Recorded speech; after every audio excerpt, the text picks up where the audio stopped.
Welcome friends. इस video में GK का क्वेश्चन डिस्कस करेंगे जो आपके आगे आने वाले सभी एग्जाम के लिए वेरी इंपॉर्टेंट होंगे और इस वीडियो से जो है एग्जाम में क्वेश्चन जरूर टपकेगा, इसलिए आप लोग वीडियो को पूरा देखिएगा और ध्यान से देखिएगा। आपके एपिसोड नंबर फर्स्ट है, ठीक है, ये एपिसोड नंबर आपकी फर्स्ट है। आइए देखते हैं पहला क्वेश्चन। पहला क्वेश्चन है कि सर्वाधिक देश जो है किस महाद्वीप में स्थित है। जो सर्वाधिक देश है वो आपके अफ्रीका महाद्वीप में स्थित है, तो बी इसका राइट आंसर हो जाएगा। अफ्रीका महाद्वीप में कितना कंट्री है, तो अफ्रीका महाद्वीप में 54 कंट्री है।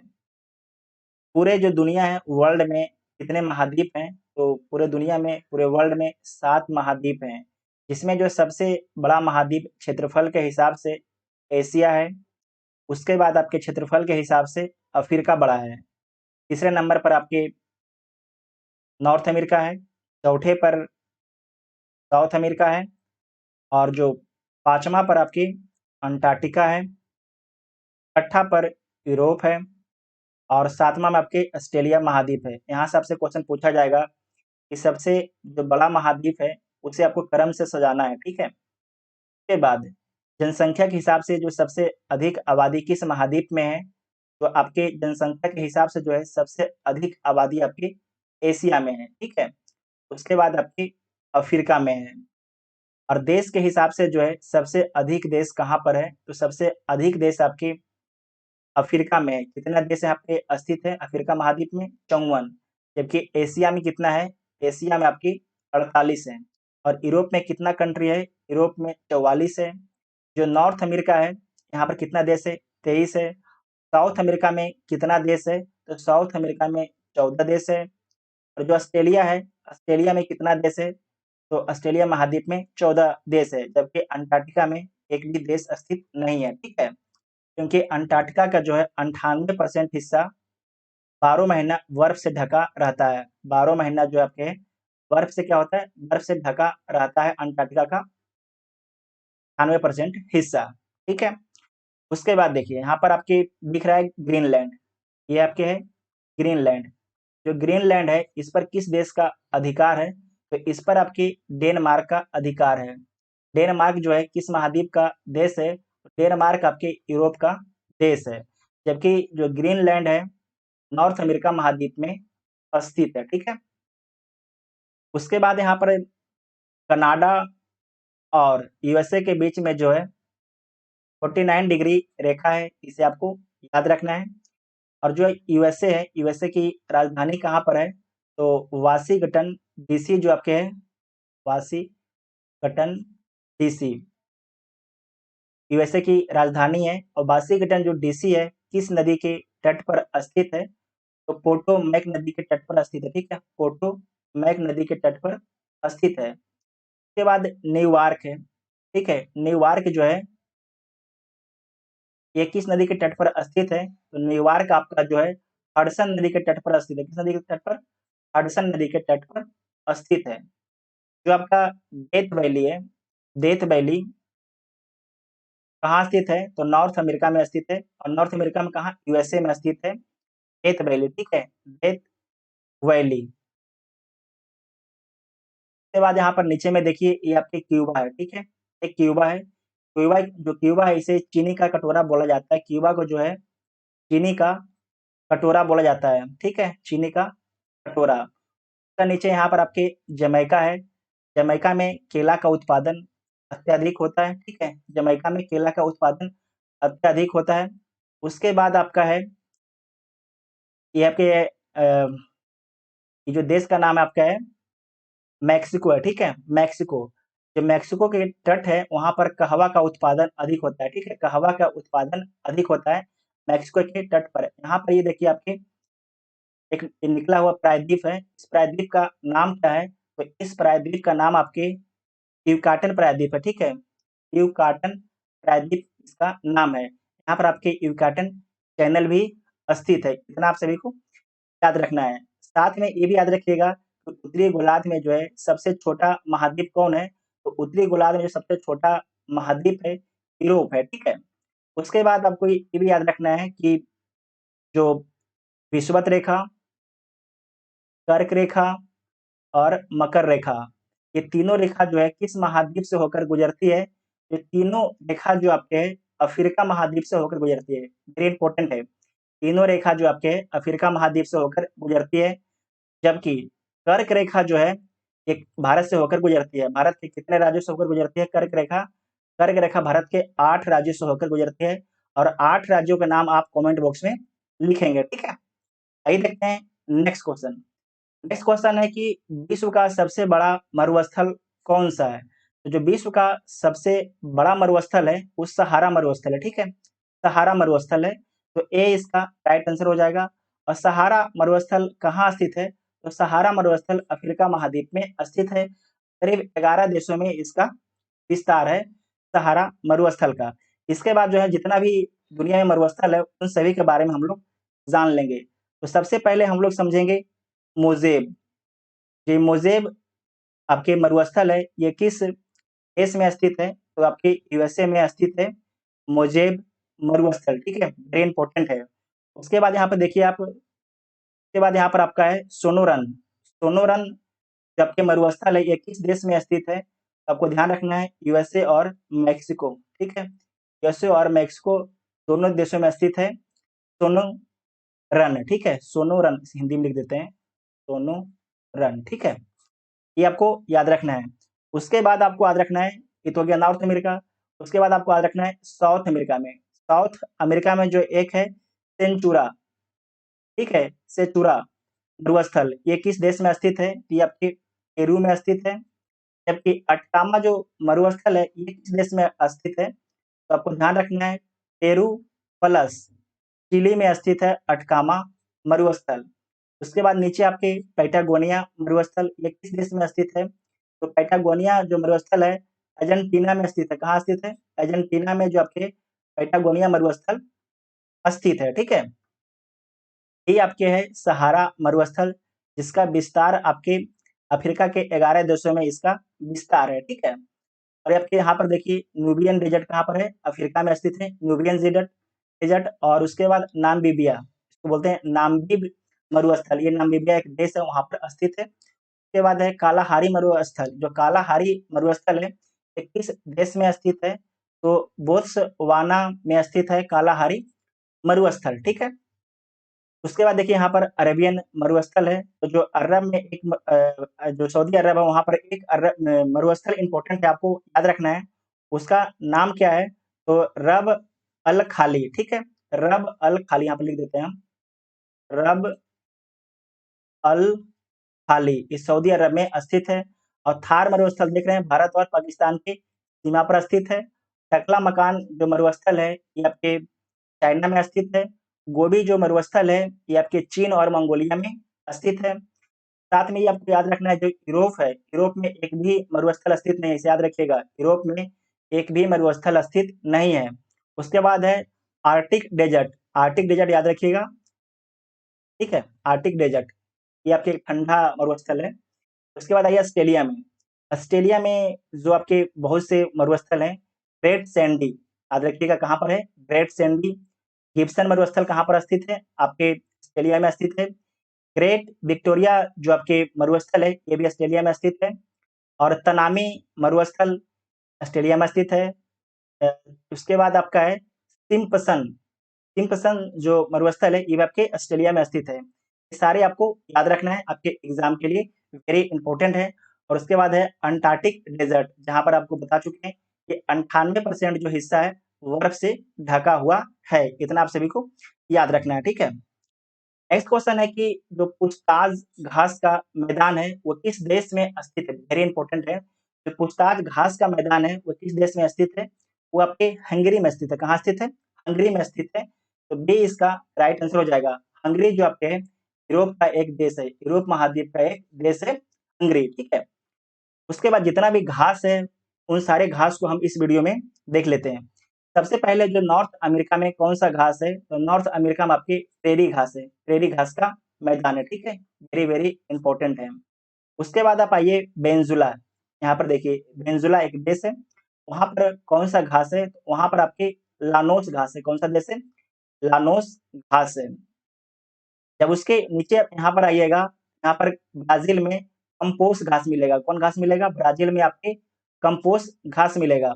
उसके बाद उससे जब नीचे आइएगा तो आपके पंपास घास मिलेगा, पंपास घास मिलेगा। इसका जो विस्तार है पंपास घास का अर्जेंटीना, ब्राज़ील और उरुग्वे में, ठीक है? इसका जो विस्तार है अर्जेंटीना, ब्राज़ील और उरुग्वे देश में पंपास घास का विस्तार है। ज़्यादातर आपके ऑप्शन में अर्जेंटीना मिलेगा, ठीक है? अगर तीनों ऑप्शन में रहेगा तो तीनों मारना है, अगर सिर्फ अर्जेंटीना रहेगा तो आंसर में हमें अर्जेंटीना लगाना है, ठीक है? उसके बाद आप आइए, जो अफ्रीका महाद्वीप है, यहाँ के घास के मैदान को क्या बोला जाता है? तो यहाँ के जो घास के मैदान को सवाना बोला जाता है। और दक्षिण अफ्रीका में एक घास का मैदान है, इसे क्या बोला जाता है? जो दक्षिण अफ्रीका के जो घास के मैदान है, इसे बोला जाता है वेल्ड। क्या बोला जाता है? वेल्ड इसे बोला जाता है, ठीक है? वेरी इंपॉर्टेंट है। उसके बाद यहाँ पर देखिए, पश्चिमी एशिया और पूर्वी यूरोप, यहाँ पर कौन-सा घास का मैदान है? तो स्टेपीज़ है। कौन है? स्टेपीज़ है, ठीक है? स्टेपीज़ है। और यहीं पर आपके पुछताछ घास का मैदान है। पुछताछ घास का मैदान है, कहाँ पर है? हंगरी में स्थित है, ठीक है? उसके बाद आपको आना है ऑस्ट्रेलिया में, ठीक है? ऑस्ट्रेलिया में, ऑस्ट्रेलिया में कौन-सा घास है? तो डाउन्स घास का मैदान है, ठीक है? डाउन्स याद रखिएगा, वेरी वेरी इंपॉर्टेंट है। और उसके बाद आपको न्यूज़ीलैंड, न्यूज़ीलैंड में कौन-सा घास का मैदान है? तो कैन कैंटरबरी कैंटरबरी है, ठीक है? ये याद रखिएगा, फिर से लिख देते हैं यहाँ पर, कैंटरबरी है, ठीक है? ये कहाँ पर है? न्यूज़ीलैंड का घास का मैदान है, ये आपको याद रखना है। उसके बाद नेक्स्ट क्वेश्चन है कि हॉर्न ऑफ अफ्रीका में कौन-सा देश सम्मिलित नहीं है? तो हॉर्न ऑफ अफ्रीका में कौन-सा देश सम्मिलित नहीं है, देख लीजिए। एरिट्रिया सम्मिलित है, जिबूती भी सम्मिलित है, इथियोपिया भी सम्मिलित है, जबकि सूडान सम्मिलित नहीं है। तो डी इसका राइट आंसर हो जाएगा। जो हॉर्न ऑफ अफ्रीका में है, कितने देश हैं? तो हॉर्न ऑफ अफ्रीका में आपके 4 देश हैं। कितने देश हैं? 4 देश हैं, ठीक है? और कौन-कौन देश आपके हैं? इथियोपिया है, इथियोपिया लैंडलॉक्ड कंट्री है, सोमालिया है, जिबूती है और इरिट्रिया है। याद रखिएगा, हॉर्न ऑफ अफ्रीका में 4 कंट्री हैं, जो आपसे एग्ज़ाम में पूछा जाता है, ठीक है? उसके बाद यहाँ पर देखिए, ये रेड सी है, ठीक है? ये रेड सी है। रेड सी से किन-किन देशों की सीमा लगती है? तो सबसे पहले तो मिस्र, मिस्र की, ठीक है? 1 सेकंड। मिस्र की, ठीक है? जिसे इजिप्ट बोलते हैं। उसके बाद आपको याद रखना है सूडान की, ठीक है? सूडान की। उसके बाद आपके यहाँ पर जो आपका है इरिट्रिया है, ठीक है? इरिट्रिया है। उसके बाद आपके हैं जिबूती, ठीक है? जिबूती। इस साइड में आपका है यमन, ये आपके सऊदी अरब, ठीक है? इन सभी देशों की सीमा आपकी रेड सी से लगती है। जबकि यहाँ पर आप देखिए अकावा की खाड़ी है, ठीक है? अकावा की खाड़ी, और ये आपकी सिनाई पेनिनसुला है, मतलब कि सिनाई प्रायद्वीप है। तो आपके एग्ज़ाम में पूछा जाएगा कि सिनाई जो प्रायद्वीप है, वह किस देश में स्थित है? तो जो सिनाई प्रायद्वीप है आपके मिस्र में स्थित है, ठीक है? मिस्र में, ठीक है? मिस्र में, यहाँ पर अकावा की खाड़ी है। इसकी सीमा जो है, अकावा की खाड़ी की सीमा आपके मिस्र, सूडान, जॉर्डन और इज़राइल से लगती है। इतना आप सभी को याद रखना है। साथ में यहाँ पर देखिए, यहाँ पर जो है एक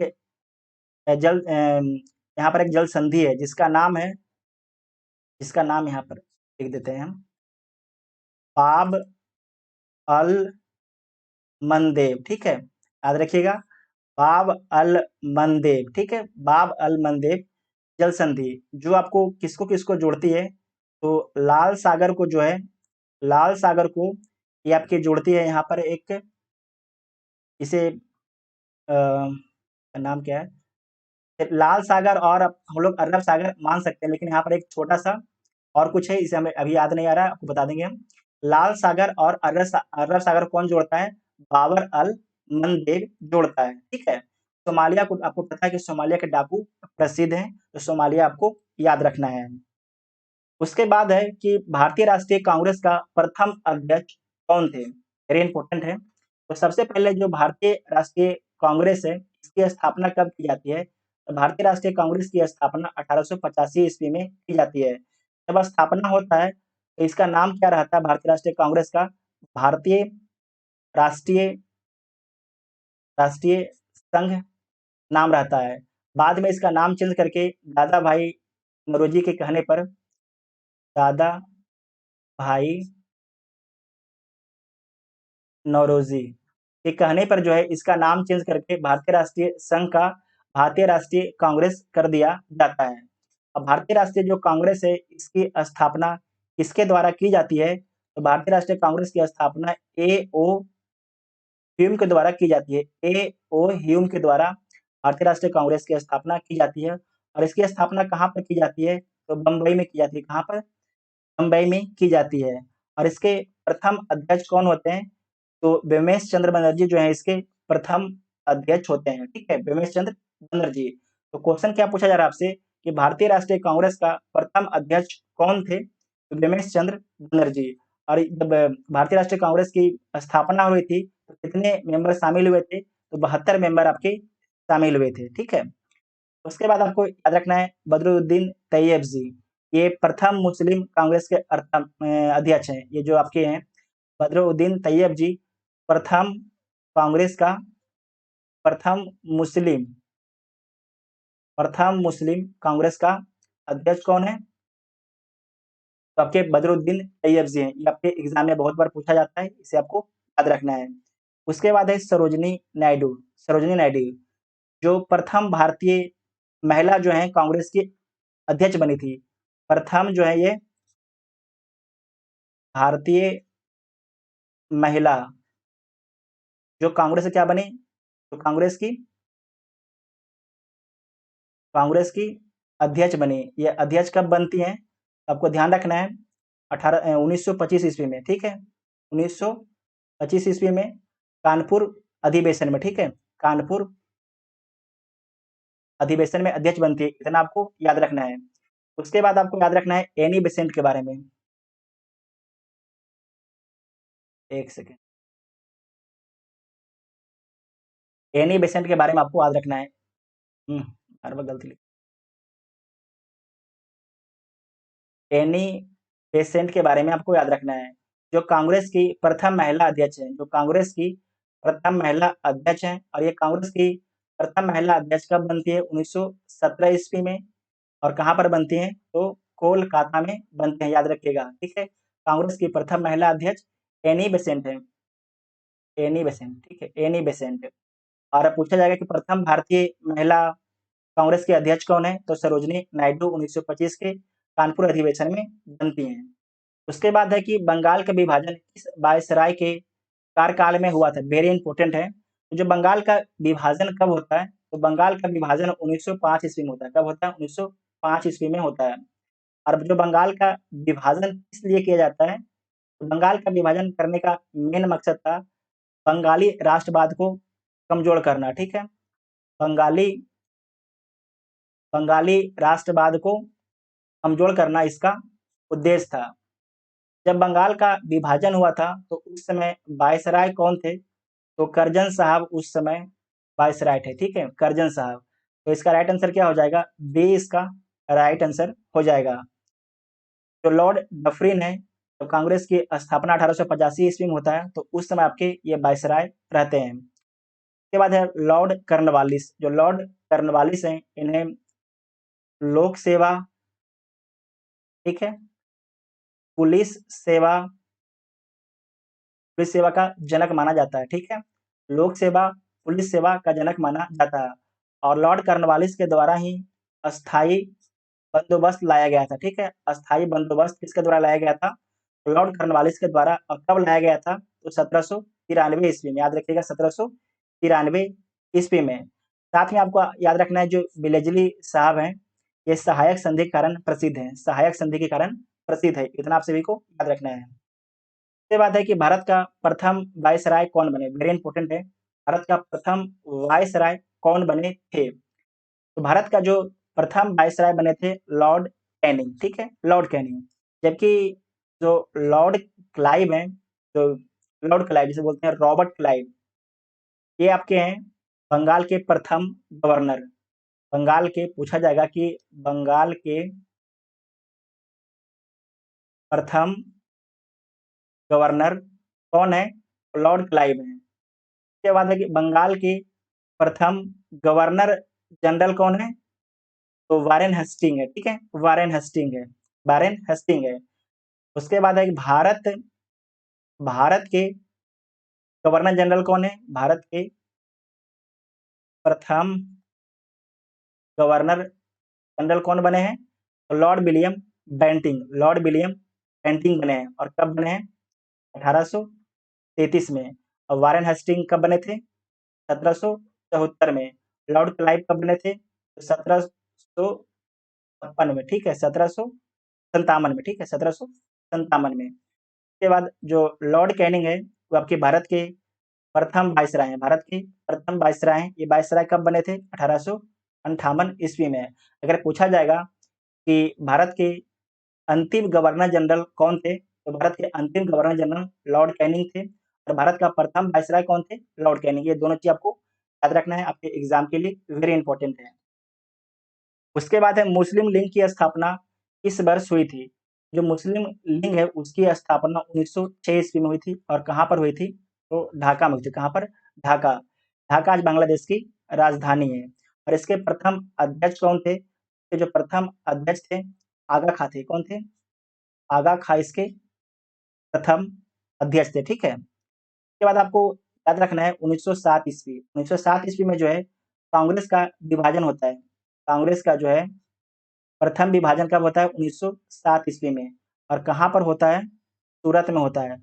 और इस समय जब विभाजन होता है तो कांग्रेस के अध्यक्ष कौन थे? जो कांग्रेस के अध्यक्ष थे उनका नाम था रास बिहारी रास बिहारी घोष था, ठीक है, रास बिहारी घोष था। उसके बाद आपको याद रखना है 1905 ईस्वी में, 1905 ईस्वी में जो आपका है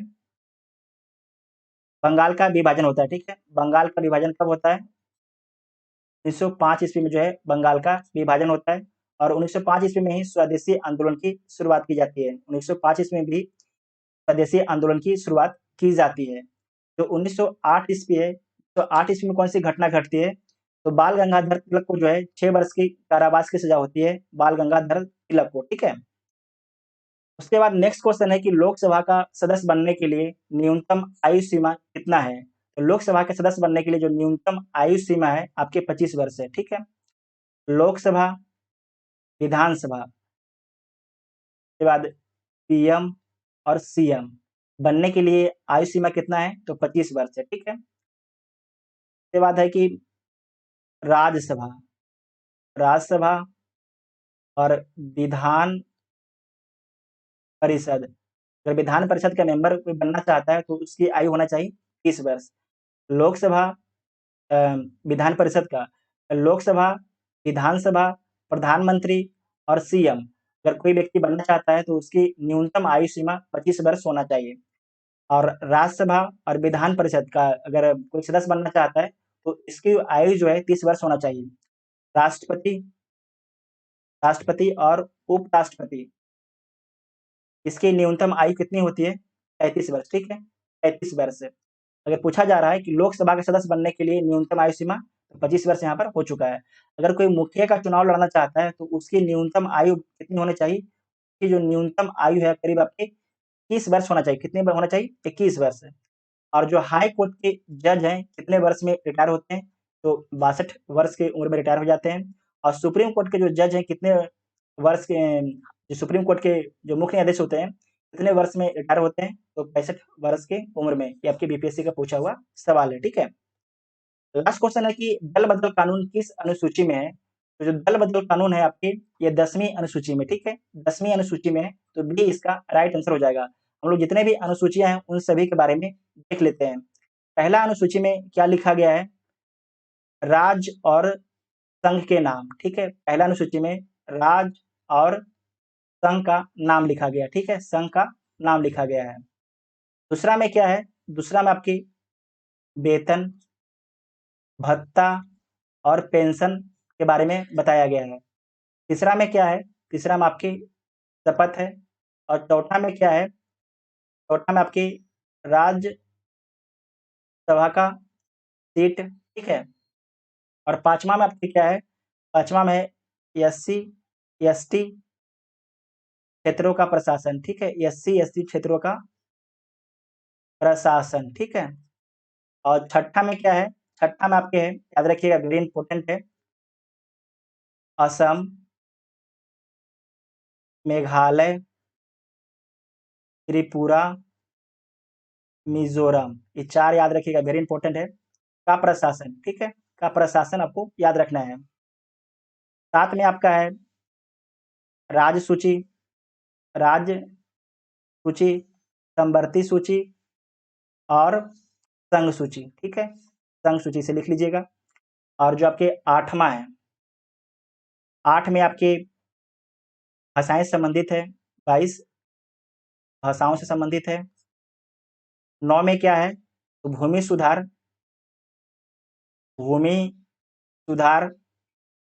और आपकी ज़मींदारी उन्मूलन, ये आपकी आपको याद रखना है कि ये कब जोड़ा गया था, भूमि सुधार और ज़मींदारी 9वीं अनुसूची, तो 1951 में आपके 9वीं अनुसूची जोड़ा गया था। आपको यहाँ बता दें सबसे पहले कि जब हमारा संविधान बना था, तो कितने अनुसूचियाँ थी? 8 अनुसूचियाँ थी और वर्तमान में हमारे संविधान में 12 अनुसूचियाँ हैं, इसका मतलब 4 अनुसूचियाँ जो है बाद में जोड़ी गई है। तो पहला जो अनुसूची था 1951 में जोड़ा गया, मतलब 9वाँ अनुसूची भूमि सुधार, और 10वाँ जो अनुसूची है वो दल-बदल से है, दल-बदल से ये कब जोड़ा गया? 1985 ईस्वी में, राजीव गांधी के उस समय सरकार थी। उसके बाद आपके आता है पंचायती राज ये कब जोड़ा गया? 1993 में। उसके बाद 12, उसके बाद है नगर निगम, ये कब जोड़ा गया? ये भी आपके 1993 में जोड़ा गया। जितना भी अनुसूचित संबंधित क्वेश्चन था, सारे को हम लोग इसमें कवर कर लिए हैं। अगर आपको वीडियो देखने के बाद अगर हेल्पफुल लगता है, वीडियो को अपने दोस्तों में शेयर ज़रूर कीजिएगा। Thank you.